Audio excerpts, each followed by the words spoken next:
Hello प्यारे बच्चों, class 12 का सीबीएसई का सैंपल पेपर, वो भी फिजिक्स सब्जेक्ट सबसे बेहतर पेपर होता है। सब सीबीएसई इसके लिए जानी जाती है। और इस बार का सैंपल पेपर भी बहुत अच्छा है। अगर बच्चे कंपटीशन की प्रिपरेशन कर रहे हैं तो भी आपको बहुत सारी सारी चीज़ें सीखने को मिलेंगी। और आज की इस वीडियो में आपको पूरा एक्सप्लेनेशन सिखाऊंगा और बहुत सारी चीज़ें बताऊंगा कि देखो कैसे क्वेश्चन को हैंडल करते हैं। ऑब्जेक्टिव के एक पैटर्न को फॉलो करिए, किस टाइप के क्वेश्चन आप करिए, और जैसे से मिलते हुए कंसेप्ट से कुछ और एक्स्ट्रा चीज़ें भी बताऊंगा। तो अगर आपका जो भी एग्जाम होने जा रहा है उसमें आपको बहुत ज्यादा आपको हेल्प मिलेगी। तो बिना इसे करे आप एग्जाम के लिए मत जाना, चाहे प्री बोर्ड हो आपका, चाहे हाफ ईयरली हो, चाहे बोर्ड में, तो आपको करके जाना ही है ये। तो इस वीडियो को टाइम दे और सीखें इस पेपर को, बहुत चीजें सीखने को मिलेंगी, क्योंकि फिजिक्स डिसाइड करता है कि आपकी तैयारी कैसी है, आपका बोर्ड का एग्जाम कैसा होगा। ठीक है, देखिए बेटा, शुरू करते हैं। पहले बता दूं इसका फॉर्मेट क्या है। 70 नंबर का पेपर है, 3 घंटे में देना आंसर है। 35 क्वेश्चंस हैं, 5 ऑप्शन हैं, ऑप्शन के अंदर ऑप्शंस हैं, चॉइस अंदर है, पूरे सारे पेपर क्वेश्चन करने हैं। और भाई study, case study, assertion reason, objective, 2 marks, 3 marks, 5 marks, इस तरीके से क्वेश्चन पेपर है। हमने जो सैंपल पेपर बनाया था बिल्कुल वैसा ही है, वो भी आप मेरे ऐप पे जाके देख सकते हैं। और अब इसको करते हैं डिस्कस। ठीक है, डिस्कस करने से पहले बता दूं आपको, अभी हम जल्द ही 2-4 दिन के अंदर एक नया बैच शुरू करने जा रहे हैं, जिसमें पार्ट 2 एनसीईआरटी की दूसरी किताब को मैं कराऊंगा, बिल्कुल सीबीएसई लेवल पे, एकदम एनसीईआरटी लेवल पे। ठीक है, उस बैच की जो आपको डिटेल है वो डिस्क्रिप्शन बॉक्स में ऐप की डिटेल मिल जाएगी, वहां पे जाके देख सकते हैं। शुरू करते हैं बेटा। देखो, पहला क्वेश्चन है, according to the Coulomb's law which of the correct relation for the following figure. पहले तो एक बात ध्यान देना, जब भी ये क्वेश्चन आते हैं ना, तो ये देखा करो करेक्ट पूछा या इनकरेक्ट। ये बड़ा आजकल ट्विस्ट है। ठीक है, तो जल्दी में बच्चे कुछ भी पढ़ लेते हैं। तो देखो इस डायग्राम को देखो, इसमें देखो Q1 Q2 के प्रोडक्ट बता रखे हैं, ज्यादा कम, जीरो से बड़े, जीरो से छोटे, ऐसा कुछ। आप देखो दो चार्ज है, एक दूसरे की तरफ फोर्स लगा रहे हैं। अगर ये एक दूसरे की तरफ फोर्स लगा रहे हैं तो इसका मतलब अट्रैक्टिव फोर्स है। और अट्रैक्टिव फोर्स कब लगता है? जब डिफरेंट काइंड चार्ज होते हैं, मतलब एक पॉजिटिव है तो दूसरा नेगेटिव है ना। अगर मैं आपको कहूं कि 3 इंटू -4 करो तो एक -12 आएगा, -4 इंटू 3 करूं तो भी -12 आएगा, है ना। और -3 इंटू 4 करूं तो भी माइनस, यानी कि अगर दो डिफरेंट साइन की क्वांटिटी को आप मल्टीप्लाई करते हो तो हमेशा एक नंबर नेगेटिव आता है। और नेगेटिव जीरो से छोटे होते हैं, नहीं, रियल लाइन पे जीरो से इधर पॉजिटिव, इधर नेगेटिव। इसका मतलब ये नेगेटिव आएगा प्रोडक्ट, तो नेगेटिव प्रोडक्ट कहां लिखा हुआ? ये रहा, सेकेंड ऑप्शन। तो Q1 इंटू Q2 क्या रहेगा बच्चों? Less than 0। ठीक है, देखो, electric potential on the axis of electric dipole at a distance r from its centre is v। मतलब इलेक्ट्रिक पोटेंशियल किसी डायपोल की वजह से r डिस्टेंस पे क्या दे रखा है बेटा? v, किसी डिस्टेंस पे। हमसे पूछा जा रहा है कि बेटा then the potential at a point at same distance on the equatorial line will be. जैसे ये -q और ये +q। ठीक है, ये पॉइंट P, इस पॉइंट पे पूछा है। तो वैसे तुम्हें पता होना चाहिए, लेकिन एक बात सोचो, जितनी डिस्टेंस इसकी उतनी डिस्टेंस इसकी, तो नेट पोटेंशियल 0 नहीं आएगा? तो नेट पोटेंशियल विल बी 0। ठीक है बेटा, समझ में आई बात? देखो,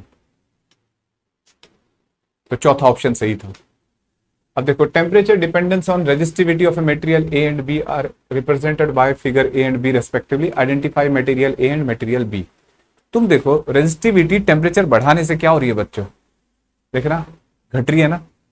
तो इसका मतलब ये ऐसा मटेरियल होना चाहिए कि इसमें टेम्परेचर बढ़ाने से रेजिस्टिविटी घटती है। तो किसमें घटती है? ऐसा सेमीकंडक्टर में। होता क्या है, टेम्परेचर बढ़ाते हैं तो इलेक्ट्रॉन होल कॉम्बिनेशन टूटने शुरू हो जाते हैं, और वो टूटने से ज्यादा कैरियर पैदा होते हैं, और वो कैरी करके चलते हैं एनर्जी को। इसका मतलब वहां सोर्स ज्यादा होता है, तो कंडक्टिविटी बढ़ती है, रेजिस्टिविटी घटती है सेमीकंडक्टर में। और कंडक्टर में टेम्परेचर बढ़ने से क्या होता है बच्चों? टक्करें बढ़ती हैं, टक्कर बढ़ने से एनर्जी लॉस बढ़ता है, तो रेजिस्टिविटी बढ़ती है। इसका मतलब कौन होगा? ये पहला तो सेमीकंडक्टर होगा, सेमीकंडक्टर में नाम है जर्मेनियम, और दूसरा कौन होगा? कॉपर कंडक्टर है। तो सेकंड ऑप्शन सही है। ठीक है, आगे बढ़ते हैं। ओ देखो बेटा, एक मिनट, चलो, ये आ गया। 2 concentric coplanar circular loops P and Q have their radii in ratio 2:3. Loop carries current Q 9 ampere in the anticlockwise direction for the magnetic field to the 0 at the common center. Loop P must carry। देखो बेटा, जैसे मैंने ये बनाई, ये coils हैं, बहुत सारे लूप सोच लो। ये कोप्लेनर है ना, और कोएक्सियल भी है।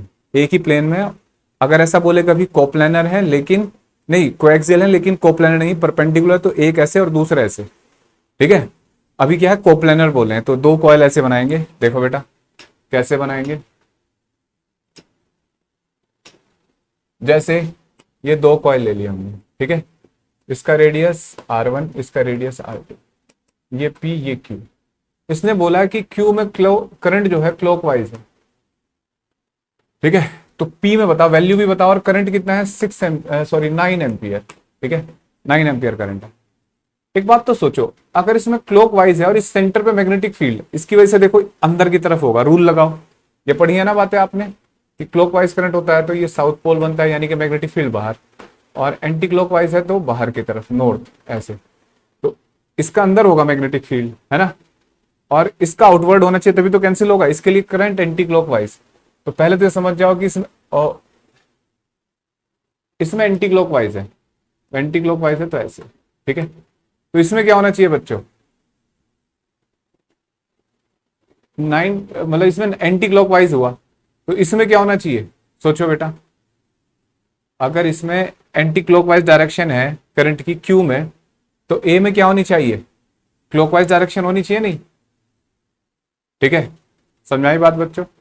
अब देखो ये करंट एंटी क्लॉकवाइज और ये क्लॉकवाइज, अब होगा कितना, तो देखो दो कॉइल का मैग्नेटिक फील्ड एक दूसरे को कैंसिल करने जा रहे हैं, B1 इक्वल टू B2, भाई तभी तो जीरो आएगा भाई, B1 minus B2 equal to zero, तो B1 equal to B2, mu naught I1 upon, मैं अंदर वाली कॉइल को कह रहा हूं, 2R1, ठीक है, बाहर वाली coil mu naught I2 upon 2R2, तो म्यू नॉट से म्यू नॉट काट दो, I1 कितना आ जाएगा बेटा, 2 से 2 काट दो, R1 upon R2 into I2, R1 by R2 कितना होगा बेटा, दे रखा है ना इसमें। यहां क्या कर रखा है बच्चों, P एंड Q, है ना, इनके रेशियो दे रखे हैं, तो 2:3, और I2 कितना है बेटा, 6, तो सॉरी 9, तो 3 तिया 9, 3 दूनी 6, 6 एम्पियर आ गया, ठीक है, और 6 एम्पियर और क्लॉकवाइज डायरेक्शन, ठीक है बेटा, ऐसे, क्योंकि ये एंटी क्लॉकवाइज है तो इसे क्लॉकवाइज जाना पड़ेगा ताकि कैंसिल करे इसको, ठीक है बच्चों। आगे बढ़े, अब देखो जहां भी आपको डाउट हो बच्चों कमेंट बॉक्स में लिखना, फिर देखते हैं आंसर। अब देखिए, 2 long straight wire of circular cross section of radius A carries a steady current I. The current is uniformly distributed across its cross section. The ratio of the magnitude of magnetic field at a point distance A by 2 above the surface of wire to that at point distance A by 2 on below its surface is. देखो बेटा सोचो जरा, थोड़ा सा diagram देखते हैं पहले इसका कैसा होगा। जैसे हमने देखा है कि ये सॉलिड सिलेंड्रिकल वायर जो होते हैं बेटा, जिनमें करंट यूनिफॉर्मली पूरे सरफेस एरिया से गुजरता है, मतलब पूरे क्रॉस सेक्शन से गुजरता है, उसकी बात कर रहे हैं। इसका रेडियस मैंने ए ले लिया, ठीक है, उसने एक पॉइंट तो बाहर दिया है और एक अंदर, मतलब बाहर A/2 डिस्टेंस पे और अंदर A/2 डिस्टेंस पे। मैं पहले उसने ratio of magnitude of magnetic field at distance above the surface, above the surface का फॉर्मूला होता है बेटा म्यू नॉट I अपॉन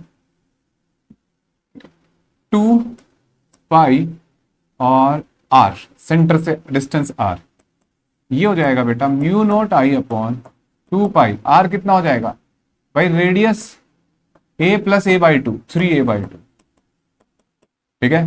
दूसरा, अब उसने बोला अंदर, अंदर का फॉर्मूला होता है mu naught I upon 2 pi R square into small r, ठीक है। तो ये कितना हो जाएगा म्यू नॉट I, और फॉर्मूला रेडियस कितना होता है बच्चों इसका, यहाँ कितना दे रखा है A², और सेंटर से डिस्टेंस कितनी है बेटा उसकी, A/2, ठीक है बच्चों।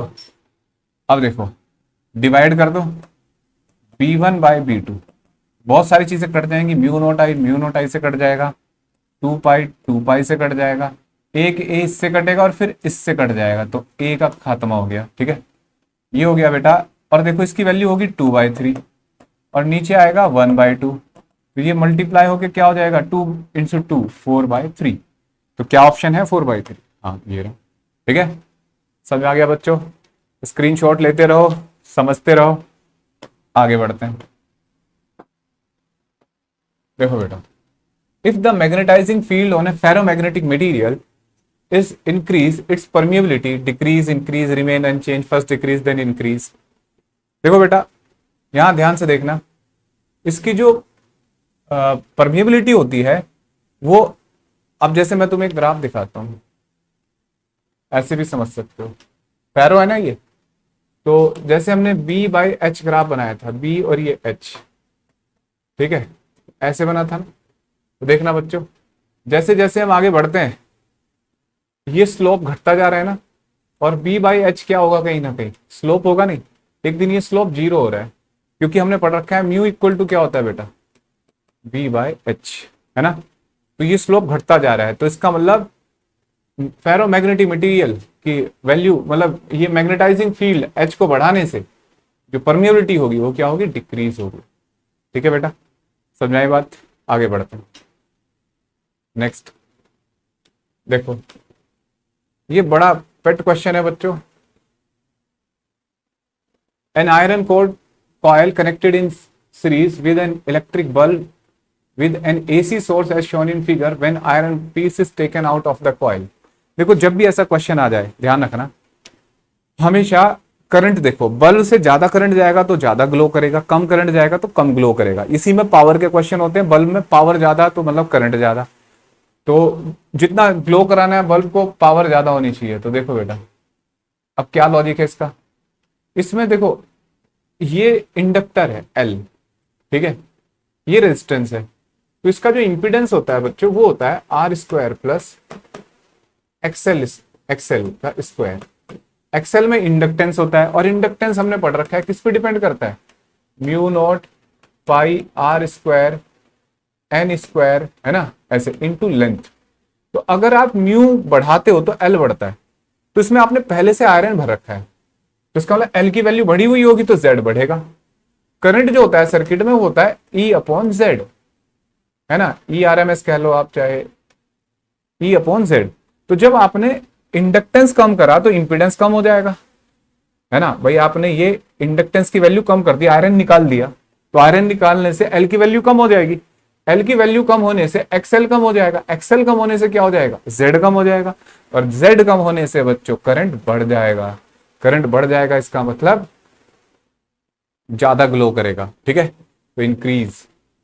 वैसे आप देखो ना, जितना इंडक्टर किसी सर्किट में आता है ना उतना ज्यादा रहता फैलाता है, ठीक है, तो इंडक्टेंस बढ़ेगी तो अपोज करने का नेचर बढ़ता है, तो इसका मतलब ये ऐसा। और सेम क्वेश्चन ऐसे ही कैपेसिटर में आता है बच्चों, ठीक है, कैपेसिटर में ऐसे ये बल्ब लगा दिया यहाँ कैपेसिटर के साथ, और क्वेश्चन बोलेगा इसमें डाइलेक्ट्रिक भर रहे हैं, मान लो भरा हुआ तो निकाल रहे, निकला है तो भर रहा है, तो इसका भी सेम कंसेप्ट है। इसमें Z होता है बच्चों R square plus XC, that is 1/2 pi FC। तो अब देखो, अगर इसमें मान लो भर रहे हैं आप, तो भरने पे क्या होगा, कैपेसिटेंस बढ़ेगी। डाइलेक्ट्रिक भरते हैं ना कैपेसिटर में, कैपेसिटेंस बढ़ने से क्या होगा बच्चों, बढ़ने से Z कम होगा, Z कम होने से करंट बढ़ेगा, ठीक है। और उल्टा अगर भरा हुआ है निकाल रहे हैं, तो निकालने पे कैपेसिटेंस कम होगी, Z की वैल्यू बढ़ेगी, Z की वैल्यू बढ़ेगी तो करंट कम होगा, तो फिर इसकी ब्राइटनेस कम होगी। और अगर भर रहे हैं तो ब्राइटनेस बढ़ेगी। आप ऐसे भी समझ सकते हो कि जब डाइलेक्ट्रिक भरते हैं तो एक्स्ट्रा चार्ज लाना पड़ता है सर्किट को, है ना, एक्स्ट्रा चार्ज आएगा तो ऑब्वियसली बल्ब ग्लो करेगा। तो ये क्वेश्चन भी साथ साथ तैयार कर लो, ठीक है। चलो बच्चों आगे बढ़ते हैं। विच of the following statement is not true about the properties of electromagnetic wave. अब देखो कितनी मजेदार बात है, इसने बोला नॉट ट्रू। अब जैसे मेरे ऐसा नाड़ी बच्चा क्या सोचता पढ़ते, ओ ट्रू, भाई इसको भी देख लो, बड़ा बड़ा लिखा है उसने नोट, लेकिन कंपटीशन के पेपर में बड़ा नहीं लिखा जाएगा, नोट छिपा के लिखा जाएगा। यहां उसने दिखाया कि बेटा तुम अभी 12वीं में प्रैक्टिस करो और कंपटीशन के क्वेश्चन भी आपको ऐसे ही मिलेंगे, ट्विस्ट करके देगा। तो नोट को इसलिए बड़ा लिखा है। अब ये बड़ा लिखा है या हमारे ऑपरेटर ने लिखा है ये नहीं पता मुझे, लेकिन यहां बड़ा मेंशन कर दिया कि नॉट ट्रू है। These wave do not require any material medium for the propagation. सही बात है भाई, स्पेस से लाइट आ रही है, वहां बीच में कुछ रखा थोड़ा ही है। कुछ साइंटिस्ट पहले मानते थे कि ईथर भरा हुआ है, अब पता लगा कुछ सालों पहले कि नहीं भाई, ईथर ईथर नहीं, वैक्यूम से ही आ रही है लाइट। तो ये तो ठीक है। Both electric and magnetic field vector attain maximum value at the same time. सही बात है, दोनों का पीक एक साथ बनता है, अगर आपने ग्राफ देखा हो तो।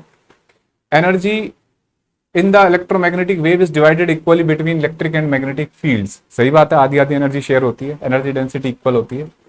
Both electric field and magnetic field vectors are, ये तो परपेंडिकुलर होते ही कह रहा है पैरेलल है, तो ये गलत है, तो फोर्थ ट्रू नहीं है, तो फोर्थ ऑप्शन टिक करना है। ठीक है, अब देखो बेटा यहां जाते हैं। A rectangular, square, circular and elliptical loop all are in X Y plane moving out of the uniform magnetic field constant velocity. इतना the magnetic field is directed along the negative z axis direction. The induce EMF during the passage of these loops out of the field region will not remain constant for. देखो बेटा पहले चित्र देखते हैं, एक बार सोचते हैं होता क्या है। देखो बड़ा पेट सा क्वेश्चन है बच्चों, ये इमोशनल ईएमएफ का क्वेश्चन है और फैराडे का भी कह सकते हो आप। मान लो यहां तक मैग्नेटिक फील्ड है, ठीक है, ऐसे, और आप किसी कॉइल को लेके जा रहे हो, जैसे फॉर एग्जांपल कॉइल है, पहले हम रेक्टेंगुलर है, यहां से आप निकाल रहे हो, तो जब आप इसे निकालोगे तो रेक्टेंगुलर में हमेशा इफेक्टिव लेंथ ये रहेगी, इसमें होगा बी वी एल, इस इफेक्टिव लेंथ पे डिपेंड करता है, ये है ना परपेंडिकुलर लेंथ। जब आप स्क्वायर लेके जाओगे, कौन कौन सी कॉइल है देखते हैं, रेक्टेंगुलर स्क्वायर, ठीक है, स्क्वायर लूप ऐसे होगा, उसमें भी ये कांस्टेंट रहेगा लगातार, है ना। लेकिन जब इलिप्टिकल में आओगे बच्चों, इलिप्टिकल ऐसी शेप होती है, तो ये इफेक्टिव लेंथ कम ज्यादा होती रहेगी, नहीं पहले बढ़ेगी फिर घटेगी, और सर्कल में भी ऐसा ही होगा, ये इफेक्टिव लेंथ कम ज्यादा होगी, तो इन दो में इफेक्टिव लेंथ बदलती रहेगी, वेरिएबल होगी। तो सर्कुलर इलिप्टिकल लूप्स में ये क्या होगा बच्चों, कांस्टेंट ही रहेगा ये ईएमएफ। ठीक है, समझ में आया बच्चों, उम्मीद करता हूं आगे समझ में आ गया होगा आपको। आगे बढ़ते हैं।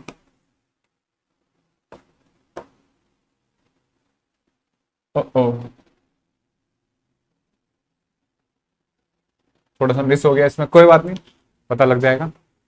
इन a Young double slit experiment the path difference at a certain point on the screen between the interfering wave is 1/8 of the wavelength. The ratio of intensity at this point to the central bright fringe is close to। देखो बेटा सबसे पहले यहां दो तीन बातें इस्तेमाल होंगी। जैसे इंटेंसिटी का फॉर्मूला क्या होता है, इंटेंसिटी होती है सेंट्रल पॉइंट की intensity I max, that is 4 I note होती है। वैसे अगर आई नोट हम मान लें एक स्लिट की, और कॉस स्क्वायर π/2, ठीक है बेटा, और फाई कितना होता है, पाथ डिफरेंस में इसमें क्या रिलेशन होता है, ये होता है बेटा 2π/λ इंटू डेल्टा एक्स। अब देखो 2π/λ, उसने बोला है पाथ डिफरेंस जो है ना वो 1/8 ऑफ वेवलेंथ है, ये थोड़ा सा मिसप्लेस हो रखा है, तो λ/8, ठीक है, तो लैम्डा से लैम्डा ये बच्चा π/4, ठीक है, π/4 आ गया। अब देखो मुझे the ratio of intensity at this point two the central bright fringe की इंटेंसिटी तो ये होती है, तो I/I मैक्स बताना है बच्चों, ठीक है। तो देखो ये हो जाएगा कॉस स्क्वायर, पाई की वैल्यू कितनी होगी बेटा, π/8। अब देखो यहां बड़ी अजीब सी बात होगी, π/8 ही π/4 का आधा 22.5, 22.5 कैसे सोल्व करें, तो यहां हम ट्रिगो यूज करेंगे बेटा, हम इस फॉर्मूले का इस्तेमाल करेंगे। कॉस थीटा इक्वल टू होता है बच्चा 2 कॉस स्क्वायर थीटा -1, ठीक है, ऐसे होता है ना।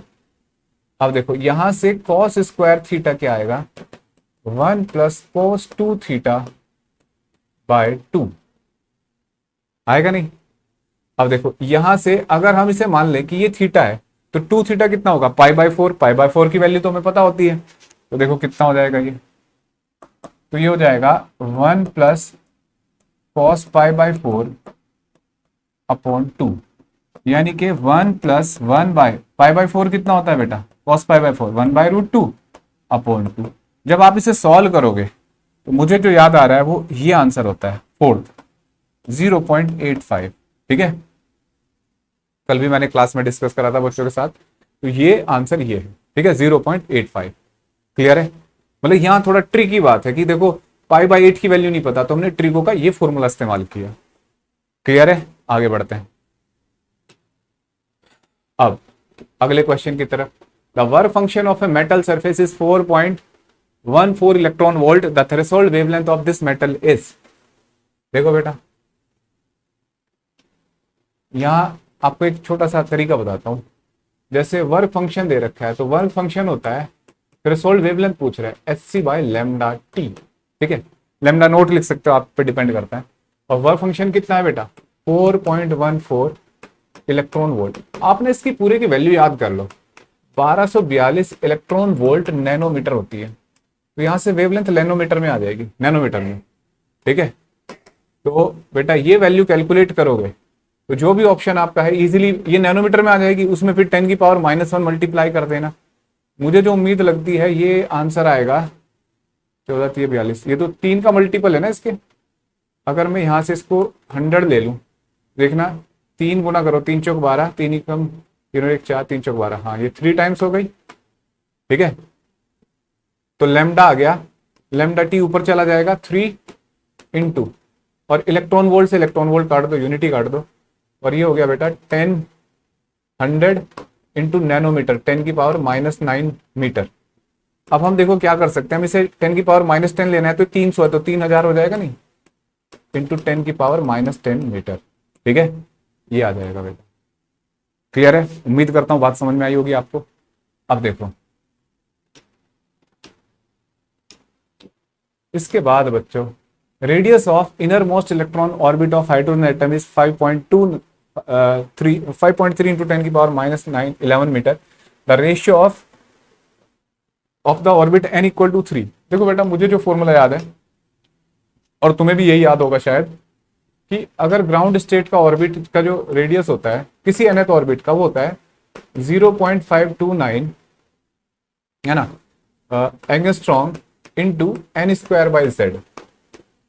ठीक है बेटा, अब तुम क्या करो, एन, ये भी तो वही है, देखो देखो 329 को हम 3 कर सकते हैं, ये एंगस्ट्रॉम लिखा है मैंने, वो 10 की पावर -10 मीटर हो जाएगा।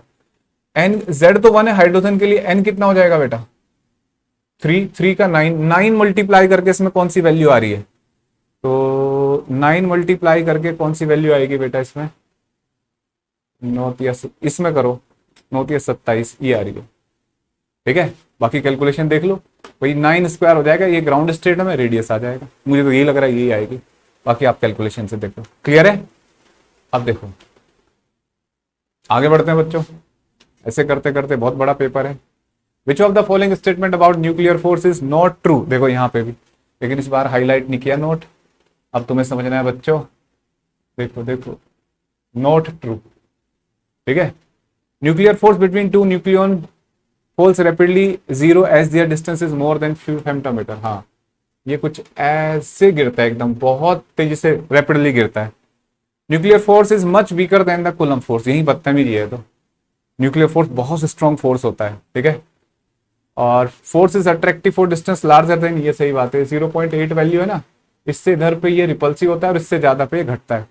न्यूक्लियर फोर्स प्रोटॉन प्रोटॉन के बीच में उतना ही होता है, न्यूट्रॉन न्यूट्रॉन के बीच में उतना ही होता है, और बच्चों मतलब सबके लगभग इतना ही होता है हर पेयर में। ठीक है, आगे बढ़ते हैं।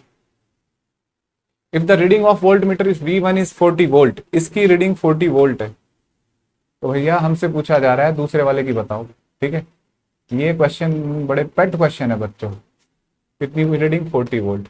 तो हमें पता है कि देखो जो नेट वोल्टेज होता है, ERMS लिख रहा है ये देखो, क्योंकि RMS वैल्यू मेजर करते हैं पोटेंशियोमीटर, और ये पीक वैल्यू लिखी हुई है यहाँ, तो इसे √2 से डिवाइड करोगे तब E नोट मिलेगा तुम्हें पूरे इसका। ठीक है, हमें मतलब ERMS मिलेगा, ERMS होगा इसकी रीडिंग रेजिस्टेंस के क्रॉस प्लस EL माइनस या EX minus EC minus EL या EL माइनस EC का होल स्क्वायर। हमें देखो ये ERMS पता लग गया, क्योंकि अगर मैं इसे √2 से डिवाइड करूं, अभी तो पीक है, √2 से डिवाइड करूंगा तो 50 आएगा, और ER का स्क्वायर, ER कितना है बेटा वही तो पता करना है, V2 की वैल्यू बतानी है ना। ठीक है, और प्लस ये कितना है पूरा, ये पूरा रिजल्टेंट 40 का स्क्वायर, स्क्वायर कर दो 50 का स्क्वायर, ER स्क्वायर प्लस 40 का स्क्वायर, ये तो पाइथागोरस ट्रिपलेट बन गया ना शायद, है ना। ER कितना आ जाएगा 30। ठीक है बेटा, ये आंसर है। तो बस थोड़ा ध्यान देना था यहाँ पे कि ये पीक वैल्यू दे रखी है, और ये रिजल्ट मेजर जो कर रहे हैं ये कौन सी वैल्यू मेजर करते हैं, RMS, तो RMS के टर्म में लिख लिया। ठीक है, चलो आगे बढ़ते हैं। इलेक्ट्रिक पोटेंशियल, ये बड़ा पेट सा क्वेश्चन है बच्चों, हर टीचर कराता है क्लास में। Potential as a function of distance x is shown in figure. एक बात ध्यान देना, जैसे ये ग्राफ है, क्या डायग्राम दिख रहा है कैमरा में? हाँ, ये ग्राफ है बच्चों। इलेक्ट्रिक फील्ड जो होता है बच्चों, negative of delta V by delta x होता है, यानी कि negative of slope of V x graph होता है, ध्यान रखना। ऐसा ही एक और ग्राफ होता है बच्चों, फैराडे में आता है, फ्लक्स और टाइम का ग्राफ। ईएमएफ उसमें किसके प्रोपोर्शनल होता है? Negative of slope.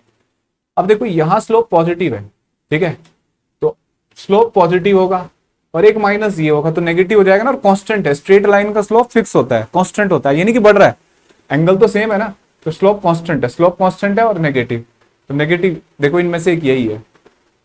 फिर यहां स्लोप जीरो है तो जीरो, फिर स्लोप यहां क्या हुआ बच्चों?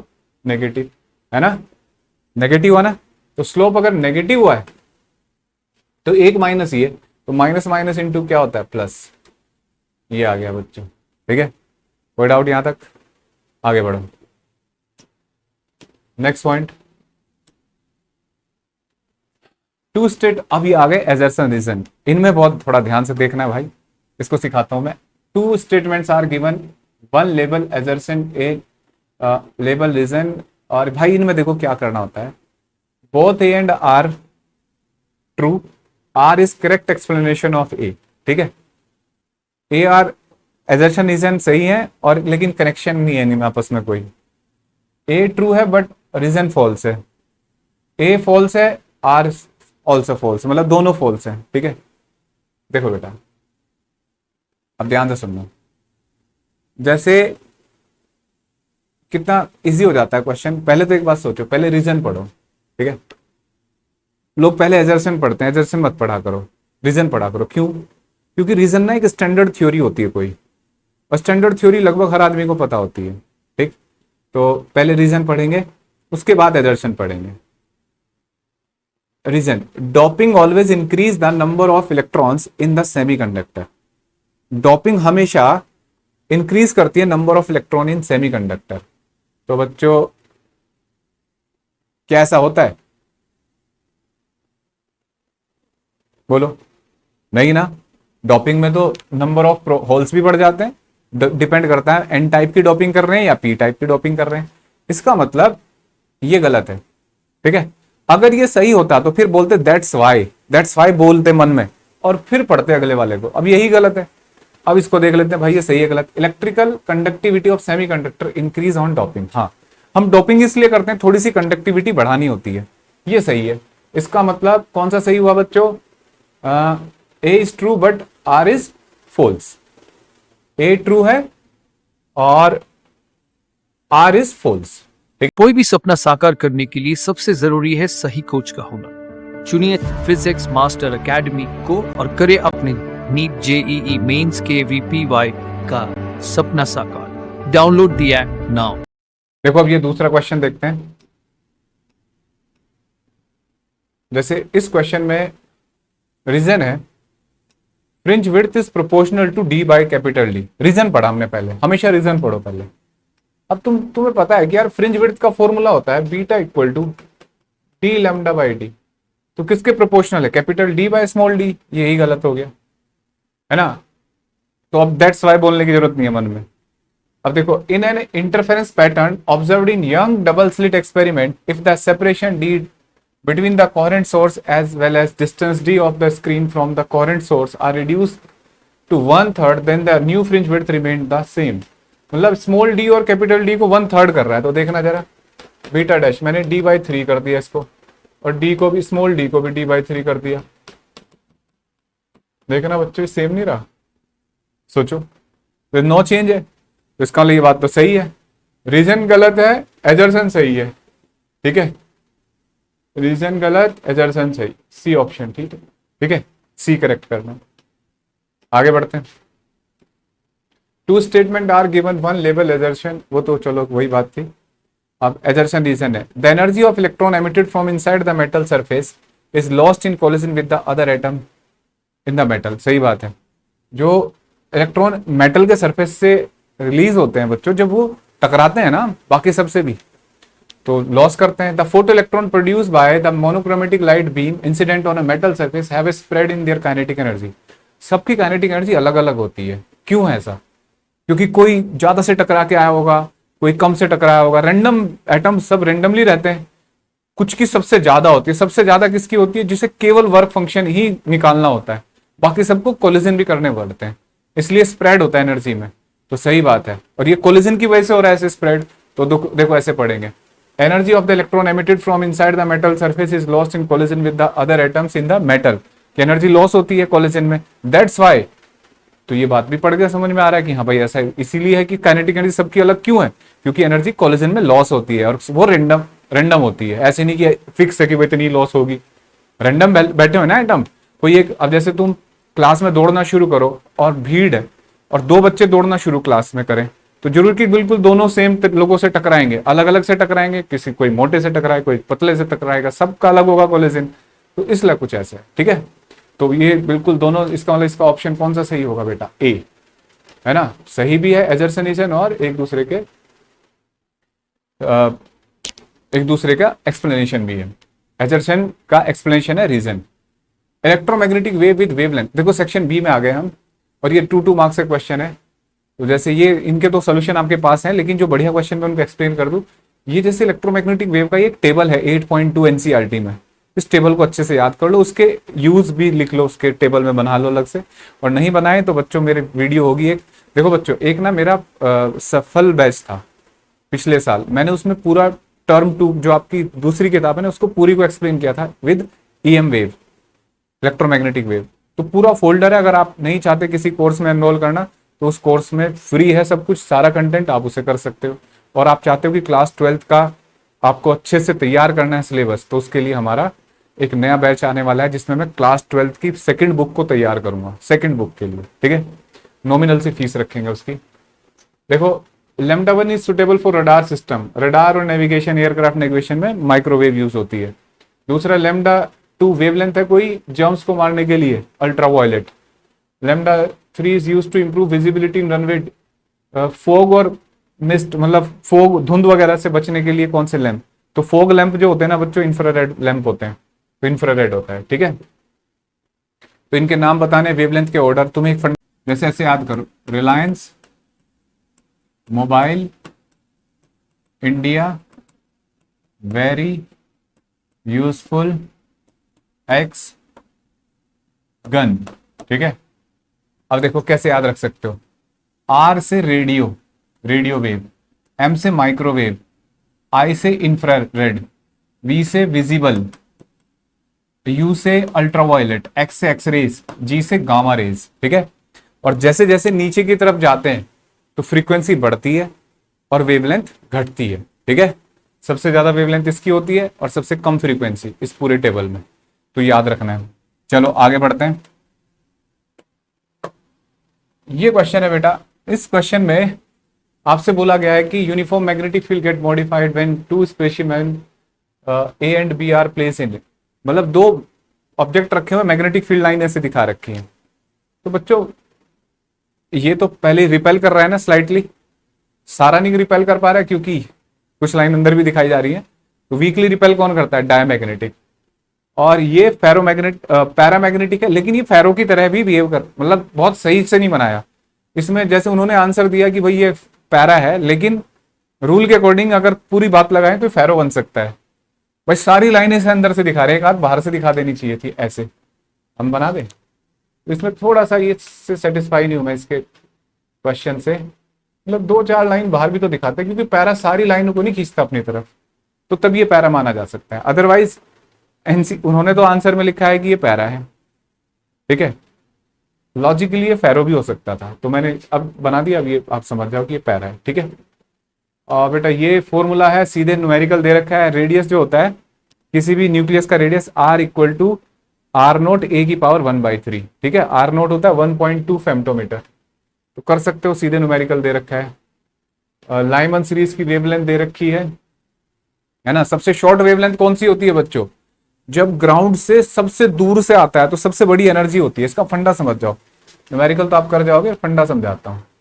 देखो एनर्जी जो होती है बच्चों ई इक्वल टू होती है delta h C by lambda, है ना, या आप ऐसे कह सकते हो E2 by E1, E2 minus E1 delta नहीं, तो जितनी बड़ी एनर्जी होगी, एनर्जी डिफरेंस होगा, जितनी दूर से आएगा उतनी ज्यादा एनर्जी डिफरेंस होगा, और वेवलेंथ उतनी ही क्या होगी बच्चों, छोटी होगी। तो सबसे ज्यादा दूर से कहां सकता है इलेक्ट्रॉन, इंफिनिटी से ग्राउंड में, तो उस केस में क्या होता है, सबसे छोटी वेवलेंथ होती है, क्योंकि एनर्जी सबसे बड़ी है, फ्रीक्वेंसी सबसे बड़ी होती है उस केस में। अब उसने लाइमन की दे रखी, बामर में पूछी है, तो बामर में कहां से कहां लाना है, सबसे दूर कौन हो सकता है, इंफिनिटी, और बामर कहां से शुरू होता है, लाइमन बामर के एल, एल से शुरू होता है, यानी कि एन इक्वल टू 2। तो बामर सीरीज की वेवलेंथ जो होगी बच्चों सबसे मिनिमम वो होगी R Z square 1/2 square minus 1/इंफिनिटी का स्क्वायर, ये फॉर्मूले से कर लो। और उसमें दूसरे वाले में क्या करना है, यहाँ 1 का स्क्वायर डिवाइड कर दो, 4 से डिवाइड मल्टीप्लाई होगा, आंसर आ जाएगा। ठीक है, ये सब तो आपको सोल्यूशन में दे रखे हैं, तो ज्यादा मुश्किल क्वेश्चन नहीं है। ये देखो ये बाई कन्वेक्स लेंस का है, किसी मीडियम में डुबो देते हैं, तो हमेशा याद रखो जब भी किसी ऐसे मीडियम में डुबोगे जिसमें रिफ्रैक्टिव इंडेक्स ज्यादा होगा, उस मीडियम का रिफ्रैक्टिव इंडेक्स लेंस के रिफ्रैक्टिव इंडेक्स से ज्यादा होगा, तो अपना नेचर खोलेगा, कन्वर्जिंग है तो डाइवर्जिंग हो जाएगा, डाइवर्जिंग है तो कन्वर्जिंग, याद रखना है, न्यूमेरिकल आपको सोल्यूशन दे रखा है, कर सकते हो वहां से। ठीक है, देखो बेटा इसके बाद ये क्वेश्चन समझा देता हूं मैं। जैसे इस क्वेश्चन में कहा है कि इस मटेरियल को, ये सेमीकंडक्टर है, इसको हीटअप कर रहे हैं, सेमीकंडक्टर हीटअप होने से, और इसमें करंट कांस्टेंट चाहिए हमें, एमीटर में इसमें करंट चल रहा था, तो सेमीकंडक्टर को अगर हीटअप करोगे तो हमें करंट कांस्टेंट चाहिए, तो रेजिस्टेंस बढ़ाओगे या घटाओगे, तो इसका जो रेजिस्टेंस होगा हीटअप करने से कम होगा, क्योंकि इसकी रेजिस्टिविटी कम होगी, और अगर सर्किट का रेजिस्टेंस कम हो गया तो करंट बढ़ जाएगा। तो करंट को बढ़ने से रोकने के लिए रेजिस्टेंस क्या करना पड़ेगा बच्चों, बढ़ाना पड़ेगा, ताकि सर्किट में कांस्टेंट करंट चले। समझ में आई बात, ये समझाना है। ठीक है, तो रेजिस्टेंस को बढ़ाना होगा ताकि कांस्टेंट करंट रहे, क्योंकि इसे गर्म करने से इसकी रेजिस्टिविटी बढ़ेगी, सॉरी घटेगी, रेजिस्टिविटी घटेगी हीटअप करने से, और इसका रेजिस्टेंस भी कम हो जाएगा। तो इसका रेजिस्टेंस कम हो रहा है तो कम से कम इसका बढ़ा दो, ताकि सर्किट का एक कांस्टेंट रेजिस्टेंस रहे, कांस्टेंट करंट रहे। चलो इसके बाद इसमें दूसरा क्वेश्चन ये था, तो याद रखो बच्चे पोटेंशियल का एक्स के साथ ग्राफ है, ये ओरिजिनल है, ये दो पूछे हैं, ये बिना बाइसिंग के है और ये बाइसिंग करके। जब डायोड को बाइस करते हैं ना बच्चों, रिवर्स बाइस करते हैं, तो उसका बैरियर पोटेंशियल बढ़ता है, और जब फॉरवर्ड बाइस करते हैं तो स्लाइटली घट जाता है। एनसीईआरटी के डायग्राम में देखना, तो इसमें बढ़ रहा है, इसमें घट रहा है, तो ये फॉरवर्ड बाइसिंग है, और ये सॉरी ये रिवर्स बाइसिंग है ये वाली, और ये फॉरवर्ड बाइसिंग है। ठीक है, समझ में आया बच्चों। चलो आगे बढ़ते हैं, next question. A narrow slit is illuminated by a parallel beam of monochromatic light of wavelength lambda equal to इतने and angular width of central minimum is resulting reflection pattern is measured. When the slit is next illuminated by light of wavelength lambda, then angular width decrease by 30%. देखो बेटा इसमें ये formula लगाओगे आप, angular width का formula क्या होता है, देखो ये होता है formula a sin theta equal to n lambda, लेकिन एंगल बहुत छोटा होता है तो साइन थीटा को थीटा लिख लेते हैं, तो एन लैम्डा बाई ए, ये तो हुआ एंगल, इसका डबल करने से बच्चों एंगुलर विड्थ बनती है। ठीक है, बस सीधे सीधे कर लो। ठीक है, और इसने सेंट्रल मैक्सिमा की बात करिए तो n1 कर दो, यहां से आप कैलकुलेट कर लो, इसको सीधा न्यूमेरिकल सॉल्व कर रखा है आपके थ्योरी में, कर लो, कोई ज्यादा बड़ा लॉजिक क्वेश्चन नहीं है।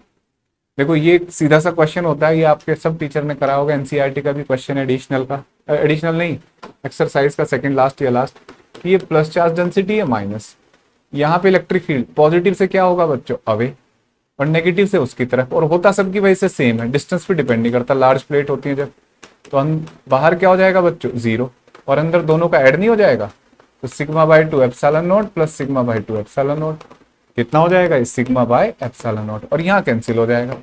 ठीक है, बस कर जाओ इसको भी, आगे बढ़ते हैं। सेक्शन सी, बेटा ये डेरिवेशन है, और इसमें एक बहुत, ये हमारे सैंपल पेपर इससे पहले आया था, मैंने सैंपल पेपर में भी दे दिया था, बड़ा पेट क्वेश्चन है। इसमें मजेदार बात होती है ये डेफिनेशन देना 1 एम्पियर की। ठीक है, ये समझा देता हूं मैं कि जो फोर्स कैलकुलेट करते हो ना पर यूनिट लेंथ, वो होता है mu naught upon 2 pi I1 I2 by D. ठीक है, तो अगर मैं ऐसे दो वायर लूं जिनमें करंट सेम जा रहा हो, ठीक है I और I, और इनके बीच में सेपरेशन 1 मीटर हो, और मैं कह रहा हूं फोर्स इनके बीच में जो लग रहा है वो म्यू नॉट अपॉन 2 पाई न्यूटन हो जाए, किसी वजह से दो वायर हैं, 1 मीटर के गैप पे रखे हैं, करंट फ्लो कर रहा है, और मैं कह रहा हूं कि फोर्स इनके बीच में जो लग रहा है ना वो म्यू नॉट अपॉन 2 पाई है ना, per unit length. 1 metre length पे इतना फोर्स लग रहा है, ये कहा जा रहा है म्यू नॉट अपॉन 2 पाई। मैं कह रहा हूं करंट सेम है तो आई स्क्वायर, डी की वैल्यू रख दो 1, मैं कह रहा हूं 1 मीटर है गैप, तो देखना आई स्क्वायर इक्वल टू क्या आ गया 1, और आई की पॉजिटिव वैल्यू क्या होगी बट जो 1। तो 1 एम्पियर वो करंट होता है कि अगर दो वायर रखे हैं और उन दोनों में 1 एम्पियर करंट भेज दें और उनके बीच में सेपरेशन 1 मीटर है, तो वो यूनिट लेंथ पे इतना फोर्स लगाते हैं म्यू नॉट अपॉन 2 पाई। ऐसी डेफिनेशन लिखी जाती है, एनसीईआरटी में साफ साफ लिखी है, बहुत ध्यान से पढ़ के जाना, ठीक है। बहुत बहुत इंपॉर्टेंट क्वेश्चन है, मैंने अपने टेस्ट पेपर में डाल रखा है ये, ठीक है। और बच्चों आपको ये वर्कशीट चाहिए, आपको इन क्वेश्चंस को, ऐसे ही क्वेश्चन आपको देखने हैं तो मिल जाएगी आपको हमारे ऐप के ऊपर, ठीक है।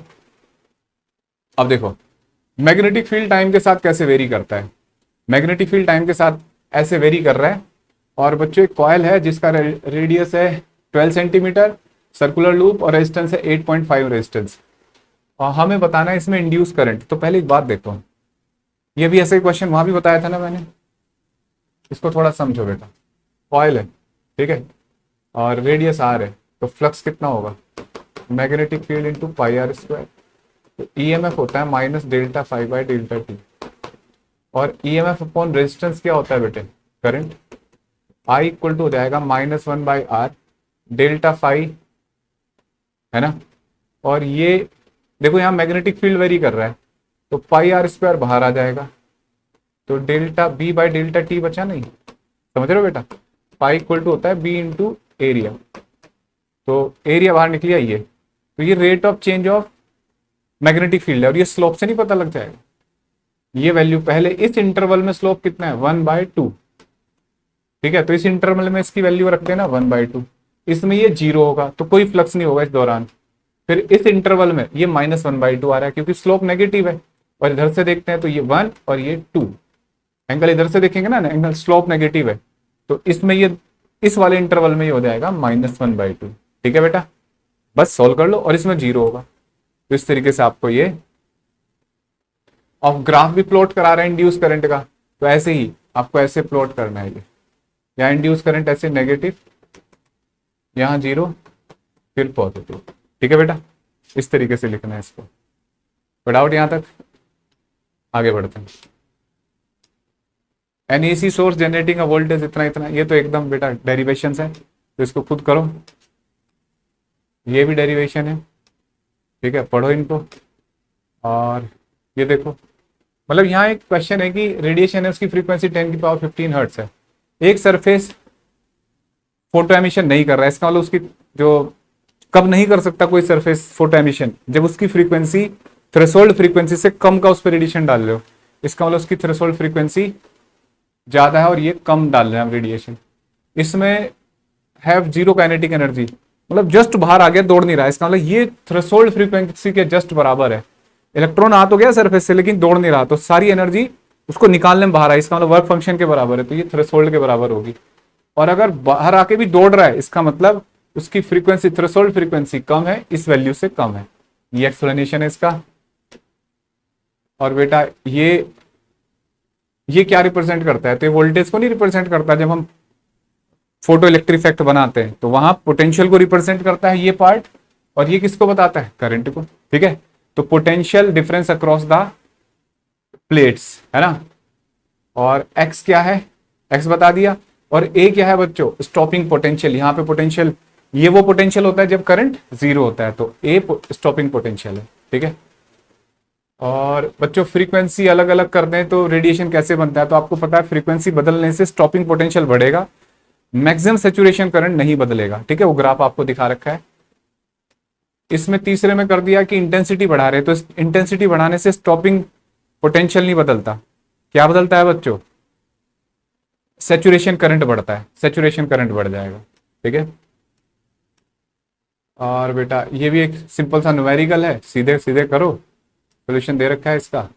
इक्विपोटेंशियल सरफेस ऑफ डाइपोल और आइडेंटिकल पॉजिटिव चार्ज, एनसीईआरटी पे सीधे सीधे बना रखा है, उसको पढ़ो, ठीक है, उसकी थ्योरी में। और पैरेलल प्लेट कैपेसिटर है, उसके न्यूमेरिकल है बच्चों, कर सकते हो, सीधा सीधा सोल्यूशन दे रखा है कि भाई कैपेसिटेंस का एरिया दे दिया, गैप दे दिया, कैपेसिटेंस पूछिए, एप्सिलॉन नॉट A/D लगा दो, वोल्टेज लगा दी तो what will be the charge, charge होता है QCV। और अगर उसमें डाइलेक्ट्रिक भर दें तो चार्ज K टाइम्स इंक्रीज हो जाता है। तो एक बड़ा टेबल सा बना रखा है नोट्स में मेरे, उसमें से देख लो, या वैसे ही समझ में आ रहा है कि जब डाइलेक्ट्रिक भरते हैं तो final charge K times increase कर जाता है। और कितना चार्ज आया होगा तो फाइनल चार्ज माइनस इनिशियल कर देते हैं, ये भी पूछ सकते हैं आपसे। ये 3 चार्ज है, -Q + Q -Q, place at distance on straight line. इसको बता देता हूं, देखो बेटा इस क्वेश्चन में क्या करना है, जैसे 3 -Q + Q और -Q, 3 चार्ज है, ये डिस्टेंस x है, ये x है, इसकी पोटेंशियल एनर्जी बतानी है कब जीरो होगी। तो देखो K Q Q और माइनस हो जाएगा बाहर, साइन लेते हैं हमेशा। इसकी पोटेंशियल 3 कॉम्बिनेशन बनाना, 1 2 3 कॉम्बिनेशन बनाए जाते हैं पोटेंशियल एनर्जी में, K Q - Q/x। और फिर इन दोनों की बनेगी बाहर बाहर वालों की, K Q Q पॉजिटिव हो जाएगा, ये Q²/2x। इसको जीरो रख दो, Q/Q आ जाएगा। ठीक है बेटा। और भैया देखो, electric field intensity uniformly charge spherical shell, graph भी बनाना है आपको, बना सकते हो, थ्योरी है बिल्कुल, गॉस थ्योरम का एप्लीकेशन है। ड्रिफ्ट वेलोसिटी एक्सप्लेन कर सकते हो बेटा। और ये देखो बैटरी पैरेलल, देखो करंट इलेक्ट्रिसिटी में एकमात्र डेरिवेशन यही बचा है, ये और ड्रिफ्ट वेलोसिटी दोनों दे दिए, आपसे पूछ लिए। ठीक है, तो कर लेना। किरचॉफ्स लॉ का पता होना चाहिए क्या होते हैं। और भैया बैलेंस व्हीटस्टोन ब्रिज कंडीशन, ये सब diffraction through a single slit, ये क्या है, 1 minute. What is width of the central minimum is a comparison of the secondary maximum. अच्छा, ड्रॉ करना है हमें इंटेंसिटी। देखो बेटा इंटेंसिटी एंगल के साथ, ठीक है, तो देखो कैसे बनती है, याद होना चाहिए, एनसीईआरटी में ग्राफ बना रखा है ऐसे, ऐसे कुछ ना, ये घटती जाती है हर बार। और ये होती है λ/a, ए होती है विड्थ ऑफ स्लिट, ये 2λ/a, और इधर -λ/a, और ये 2λ/a माइनस। देखो विड्थ सेंट्रल मैक्सिमा की विड्थ 2λ/a है, और इसकी ओनली λ/a है किसी एक की, सेकेंडरी मैक्सिमा की, तो डबल नहीं है, सेंट्रल की विड्थ जो होती है डबल होती है बाकी सेकेंडरी मैक्सिमा से। ठीक है, समझ में आया बच्चों। चलो आगे बढ़ते हैं।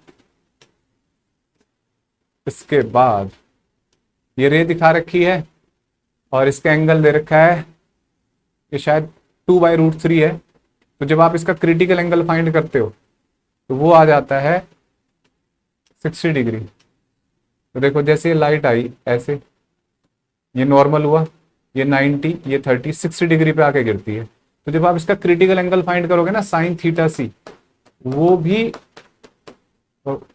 होता है ना 1/μ, तो ऐसे लिखोगे ना 2/√3, तो ये sin θc √3/2, तो ये क्रिटिकल एंगल इसका 60 डिग्री आ जाता है। तो क्रिटिकल एंगल पे जब रे आती तो पैरेलल जाती है नहीं बच्चों, बस ये पूछा है। एंगल ऑफ डेविएशन भी पूछा है, तो ये रे को सीधे बढ़ा दो आगे। अगर ये 60 डिग्री है ऐसे आई और ये ऐसे पैरेलल चली गई, तो ये एंगल पूछा है, ये 60 हुआ, और ये अपनी डायरेक्शन से कितना भटक गई, इतना ना, तो ये कितना होगा 30 डिग्री। ठीक है बेटा, इसको डेविएशन बोलते हैं, जो भटक जाती है जितना अपनी डायरेक्शन से। ठीक है बेटा। इंटरफेरेंस पैटर्न और डिफ्रेक्शन पैटर्न के बहुत सारे डिफरेंस हैं। एक तो अलग अलग इनकी विड्थ बदलती रहती है डिफ्रैक्शन में, वहाँ विड्थ इक्वल होती है, वहाँ ब्राइटनेस सारी ब्राइट फ्रिंज की इक्वल होती है, यहाँ घटती रहती है। वो क्या होता है, 2 डिफरेंट वेव जाएंगी, अलग अलग वेव फ्रंट से सुपर इम्पोज होंगी। यहाँ एक ही वेव फ्रंट की डिफरेंट वेव जाके सुपर इम्पोज होती है इंटरफेरेंस में, डिफ्रैक्शन में। तो बहुत सारे डिफरेंस आपको लिखा रखे होंगे आपके टीचर ने। ये एक ट्रायंगल है, ये भी एक न्यूमेरिकल है बेटा, कर सकते हो आप। इक्विलेटरल ट्रायंगल है, मिनिमम डेविएशन 30 डिग्री है, तो यहाँ से स्पीड ऑफ लाइट, तो सबसे पहले क्या काम करो, एक तो इसका एंगल पता लग गया, अगर ये इक्विलेटरल है 60 डिग्री होगा, एंगल ऑफ डेविएशन पता लग गया, तो प्रिज्म फॉर्मूले से म्यू कैलकुलेट हो जाएगा। और म्यू क्या होता है, speed of light in vacuum upon speed of light in medium, वहां से मीडियम से स्पीड आ जाएगी। ठीक है। अच्छा, यहाँ एक मजेदार बात बताइए, ग्रेजिंग वर्ड यूज कर रखा है, देखो ये बहुत बढ़िया वर्ड है। ग्रेजिंग इंसिडेंस का, find the angle of incidence for face A B such that force, ये देखो इसको ध्यान से देखना, ग्रेजिंग इमरजेंस इसको बोलते हैं बेटा, टच होके जाएगा ऐसे। ठीक है, तो आर लगभग क्या हो जाएगा 90 डिग्री। और ग्रेजिंग इंसिडेंस बिल्कुल ऐसे ही होता है, इसको कर लेना आपका, इसका सॉल्यूशन मिल जाएगा आपको, उसमें दे रखा है सॉल्यूशन में। ये ग्रेजिंग इमरजेंस होता है। बड़ी इंटरेस्टिंग बात है ये। और यहाँ इसने दिया है, तो देखो R90 हो गया, तो यहाँ से एंगल कैलकुलेट कर लो पहले, ठीक है। फिर ये एंगल कैलकुलेट हो जाएगा, तो फिर ये एंगल आपको पता है, ये पता है, जैसे यहाँ से कैलकुलेट कर लेना ये वैल्यू, फिर दोबारा यहाँ से एंगल ऑफ इंसिडेंस आ जाएगा, ठीक है। और ये मैं आपको अगर नॉलेज के लिए बता दूं, इस केस में सबसे ज्यादा डेविएट कर रहा होगा ये, जब ग्रेजिंग इंसिडेंस करता है प्रिज्म और ग्रेजिंग इमरजेंस करता है, तो उस टाइम सबसे ज्यादा डेविएशन देता है वो, ठीक है। चलो बेटा, हम तो ज्यादातर मिनिमम डेविएशन के पढ़ते हैं ना। ये केस स्टडी है बेटा, लेकिन केस स्टडी के नाम पे धोखा है ये। कंटेंट बहुत कम दे रखा है और आंसर वो देने हैं जो किताबों में लिखा है, मतलब कंटेंट आपको अलग से पता होना चाहिए। जबकि केस स्टडी का मतलब है कि जो सिचुएशन यहाँ दे रखी है उसी से पढ़ के हम आंसर दें, लेकिन यहाँ ऐसा नहीं है। आप पढ़ोगे तो आपको पता लगेगा कि सारे क्वेश्चन, मतलब एक आधी क्वेश्चन यहाँ से निकल रहा है, बाकी सारे आपको पता होगा चैप्टर तभी आएगा, ठीक है। जैसे देख लो, अब वहाँ यहाँ एडवांटेज पूछ लिए इसमें तीसरे पार्ट में इसी क्वेश्चन के, तो एडवांटेज रिफ्लेक्शन टेलीस्कोप और रिफ्लेक्टिंग टाइप टेलीस्कोप, उसमें ऊपर कुछ भी नहीं लिखा है, तो आपको ने पढ़ा होगा तभी बता सकते हो। ब्राइट इमेज बनाता है ये रिफ्लेक्टिंग टाइप टेलीस्कोप, है ना, एब्रेशन फ्री बनाता है और कॉस्ट कम होती है इसकी, तो ये सारी बातें। मैग्निफिकेशन बहुत लार्ज होता है रिफ्लेक्टिंग टेलीस्कोप का। ये एलईडी के बारे में दे रखा है केस स्टडी, तो एलईडी का हमेशा याद रखना है भाई, एलईडी हम देखते हैं, हमें लाइट चाहिए कलरफुल, तो कलरफुल लाइट चाहिए तो विजिबल लाइट होनी चाहिए, तो विजिबल लाइट का हमें क्या करना है, एलईडी चलाना है। तो विजिबल लाइट जो एलिमेंट्री होते हैं ना, जैसे सिलिकॉन का प्योर बनाओगे, जर्मेनियम का प्योर बनाओगे, तो उससे विजिबल लाइट नहीं मिलती। विजिबल लाइट के लिए हमें कंपाउंड क्या बोलते हैं इसको, सेमीकंडक्टर की एलईडी चाहिए होती है, तो ये ध्यान रखना है। जैसे इससे ऊपर ऊपर का जो बैंड गैप वाले सेमीकंडक्टर होते हैं उनको यूज करते हैं, तो वो यहाँ बात समझा रखी है, कर लेना इसको। और बच्चों आपको पढ़ाए भी जाएंगे टॉपिक। फिर यहाँ एक पूछ लिया कि एलईडी जल क्यों नहीं रही है भाई, तो ये इसलिए नहीं जल रही है क्योंकि देखो इसको रिवर्स, ये डायोड है ना, इसके पॉजिटिव टर्मिनल पे, इधर ये नेगेटिव टर्मिनल पे पॉजिटिव लगा रखा है और इसके पी टाइप पे नेगेटिव वोल्टेज लगा रखा है, तो ये ओपन रहेगी तो इसलिए नहीं जलेगी, ठीक है। तो इसलिए अगर स्विच को ऑन करोगे तो ग्लो नहीं करेगी, रिवर्स वाइज कर रखी, इसको फॉरवर्ड वाइज करना पड़ेगा।